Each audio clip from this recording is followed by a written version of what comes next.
Hi friends, welcome to my channel. Sriramulu రాసిన డైరీని విజయమ్మకి చూపించి చంటి చెంచిలమ్మ అత్తమ్మ కొడుకు అంటూ విజయమ్మ ముందు గుండె పగిలే నిజాలను బయటపెట్టిన సింధూర నిజంగానే ఇదంతా జరగబోతుందా, అసలు ఏం జరిగింది అనేది ఈ వీడియోలో తెలుసుకుందాం. ఇక సింధూరాకి అయితే శ్రీరాముల మీద అనుమానం అయితే వస్తుంది. మరోపక్క విజయమ్మ చంటికి సింధూరాకి ఇద్దరి మధ్య దూరం పెంచాలని తను కూడా ప్లాన్ చేస్తూ ఉంటుంది.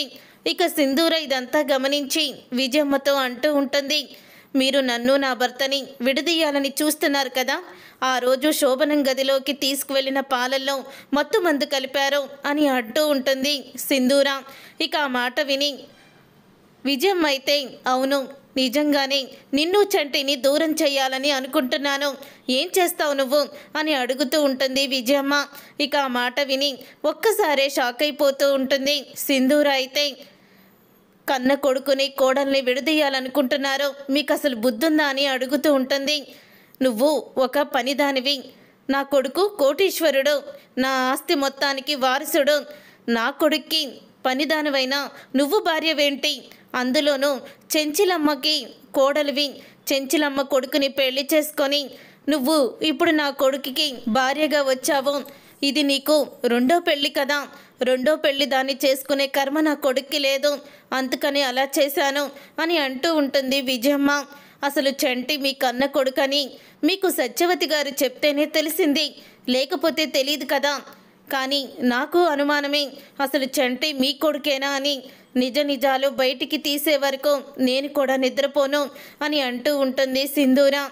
చంటికి మీ గురించి తెలిసేలా చేస్తాను అని అనగానే అప్పుడే ఇక విజయమ్మ అయితే షాక్ అయిపోతూ ఉంటుంది సింధూర మాటలకి. చూడు, నా కొడుకుని నువ్వు నాకు దూరం చెయ్యలేవు, నీకు నేను మీ అత్తని దూరం చేశాను, అలాగే చంటిని కూడా దూరం చేస్తాను, మీ అత్తమ్మ నువ్వు ఇక్కడ ఎలా ఉంటావో నిన్నేమైనా చేస్తామేమో అని తెగ భయపడిపోతుంది, తన భయాన్ని నిజం చేసి చూపిస్తాను, నీ జీవితాన్ని అల్లకల్లోలం చేసి చెంచిలమ్మకి మనశ్శాంతి లేకుండా చేస్తాను అని అంటూ ఉంటే అప్పుడే ఇక సింధూర అంటూ ఉంటుంది, చెంచిలమ్మ అత్తమ్మకి మంచితనం ఎక్కువ, ఆ దేవుడు మంచి వాళ్ళకి ఎప్పటికైనా సరే తన అనుగ్రహాన్ని చూపిస్తాడు, చెంచిలమ్మ అత్తమ్మకి ఇప్పుడు నేను దూరం కావచ్చు, కానీ ఎప్పటికైనా ఇద్దరం ఒకే ఇంట్లో ఉంటాము, కలిసి మెలిసి ఉంటాము, గుర్తుపెట్టుకోండి అని సింధూర అంటూ ఉంటుంది. నన్ను అత్తమ్మని విడదీయడం మీ వల్ల కాని పని అని అనగానే అప్పుడు ఇక ఒక్కసారి ఆ మాటలకి విజయమ్మ షాక్ అయిపోతూ శ్రీరాముల దగ్గరికి వెళ్ళి శ్రీరాములతో సింధూర అన్న మాటలన్నీ కూడా చెప్తూ ఉంటుంది. అప్పుడే శ్రీరాములు అయితే సింధూరాకి ఇప్పటికీ కూడా చంటి విజయమ్మ కొడుకు అంటే నమ్మడం లేదు. ఇప్పుడు అసలు ఈ సింధూరాకి నిజాలు తెలియకుండా ఉండాలి, నిజాలు తెలిసేలోపే సింధూర చంటి ఇద్దరు కూడా విడిపోవాలి అని అనుకుంటూ ఉంటాడు శ్రీరాములు. అయితే నాకు సత్యవతికి తప్ప ఈ నిజం ఎవ్వరికీ తెలీదు, అలాంటప్పుడు ఎలా బయటికి వస్తుంది, ఆ సత్యవతి నేను చంటిని చంపేస్తానేమో అని నిజాన్ని అస్సలు కూడా బయట పెట్టదు అని అనుకుంటూ ఉంటాడు శ్రీరాములు. తరువాత ఇక సత్యవతికి అమ్మాజీ అయితే ఫోన్ చేస్తుంది. సత్యవతి అప్పుడు బయట ఉండడంతో తన ఫోను గదిలో మోగుతూ ఉంటుంది. అప్పుడే ఇక సింధూర వెళ్ళి ఫోన్ లిఫ్ట్ చేస్తుంది. అక్క, నన్ను క్షమించక్క, ఆ రోజు శ్రీరాములు గారు నన్ను బెదిరించారు, డబ్బు ఆశ చూపించారు, నీకు తెలుసు కదా నా కొడుక్కి డబ్బు చాలా అవసరమని, ఇక డబ్బు చూసేసరికి ఆ రోజు నీ గురించి చంటి గురించి నిజం చెప్పేయాల్సి వచ్చింది, కానీ ఆయన మాత్రం ఇలా చేస్తాడని నేను అస్సలు కూడా ఊహించలేదు. ఆ రోజు చెంచిలమ్మ కొడుకు చంటియేనా అని అడిగాడు, అవునని నేను నిజం చెప్పేశాను, కానీ తను నీ దగ్గరికి వచ్చాక నేను చెప్పినట్టు రచ్చబండలో చెప్పకపోతే చంటిని చంపేస్తానని నిన్ను బెదిరించాడు, కానీ ఆ శ్రీరాములు అలా చేస్తాడని నేను అస్సలు కూడా ఊహించలేదక్క అని అంటూ అమ్మాజీ అయితే తను సత్యవతితో మాట్లాడుతున్నానని అనుకుంటూ సింధూరాకి అయితే నిజం చెప్పేస్తుంది. అది విని సింధూర ఒక్కసారే షాక్ అయిపోతూ ఉంటుంది. అప్పుడే సత్యవతి అయితే ఇంట్లోకి వస్తుంది, గదిలోకి. ఫోను వింటూ ఉన్న సింధూరాన్ని చూసి షాక్ అయిపోతూ ఎవరమ్మా ఫోన్లో అని అంటూ ఉంటే అమ్మాజీ అని అంటూ ఉంటుంది సింధూర. అప్పుడే సత్యవతి ఒక్కసారే షాక్ అయిపోతూ అమ్మాజీయా నీతో ఏం మాట్లాడింది అని అడుగుతూ ఉంటే అసలు చంటి ఎవరత్తమ్మా, చంటి ఎవరు కొడుకు అని అడుగుతూ ఉంటుంది సింధూర.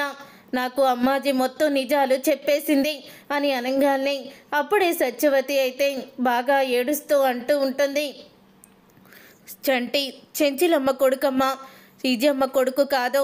శ్రీరాములు నా దగ్గరికి వచ్చి చంటిని చంపేస్తానని బెదిరించాడు. ఇప్పుడు నువ్వు నిజాన్ని చెంచిలమ్మ ముందు బయట పెడితే చంటి బ్రతకడం. చంటి బ్రతుకు కోరుతావా లేకపోతే సంతోషాన్ని కోరుతావా?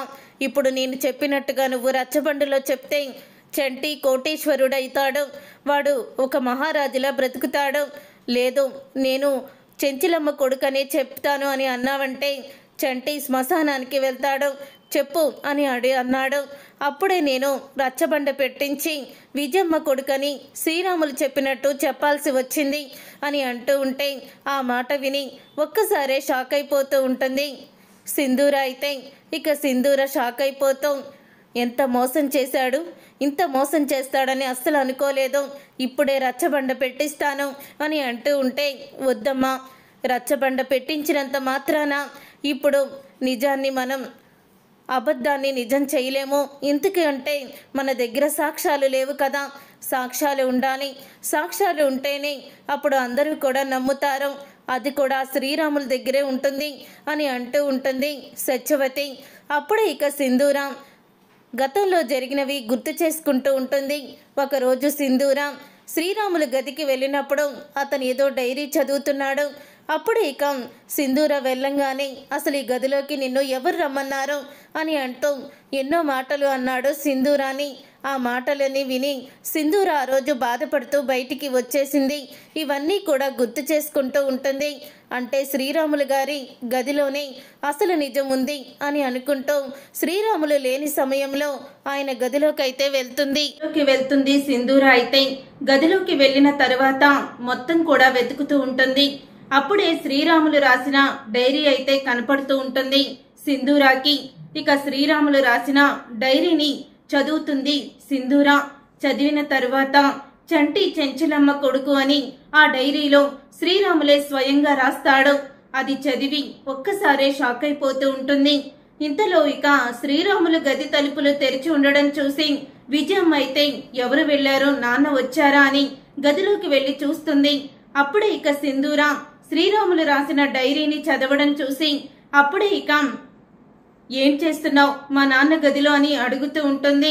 మీ నాన్న చేసిన కుట్రని మోసాన్ని నీకు తెలిసేలా చెయ్యాలనుకుంటున్నాను విజయమ్మ అని అంటూ ఉంటుంది సింధూర. మీ నాన్న రాసిన డైరీ చదువు, నిజ నిజాలు నీకే తెలుస్తాయి. చంటి నీ కొడుకో కాదో కూడా ఉంది అని అంటూ ఉంటుంది సింధూర. అప్పుడే సింధూర చేతిలో ఉన్న డైరీని తీసుకొని ఇక విజయమ్మ అయితే చదువుతుంది. ఇక ఆ డైరీని చదివి ఒక్కసారి కుప్పకూలిపోతుంది. విజయమ్మ అయితే చెంచలమ్మ కొడుకుని నేను సత్యవతికి ఇచ్చాను. సత్యవతి దగ్గర ఉన్నది చెంచలమ్మ కొడుకు, చెంచలమ్మ దగ్గర ఉన్నది నా మనవడు కార్తీక్ అని స్వయంగా శ్రీరాములే దాంట్లో రాస్తాడు. అది చదివి తన కొడుకుని తన చేత్తోనే చంపుకున్నానని ఒక్కసారి కుప్పకూలిపోతుంది విజయమ్మ. అప్పుడే శ్రీరాములైతే అక్కడికి వస్తాడు. ఇక శ్రీరాములు వచ్చి కుప్పకూలిపోయిన విజయమ్మని చూసి కుమిలిపోతూ ఉంటాడు. చూసారుగా ఫ్రెండ్స్, రాబోయే కథలో ఖచ్చితంగా ఇలాగే జరగబోతుంది. మరి ఇలాగే జరగాలని మీరైతే కోరుకుంటున్నారా? అయితే వీడియోని తప్పకుండా లైక్ చేసి ఛానల్ ని సబ్స్క్రైబ్ చేసుకొని పక్కనే ఉన్న గంట సింబల్ పై ఆల్ అని క్లిక్ చేయండి. అప్పుడే మేము పెట్టే ప్రతి వీడియో మీరు మిస్ కాకుండా చూసేవచ్చు.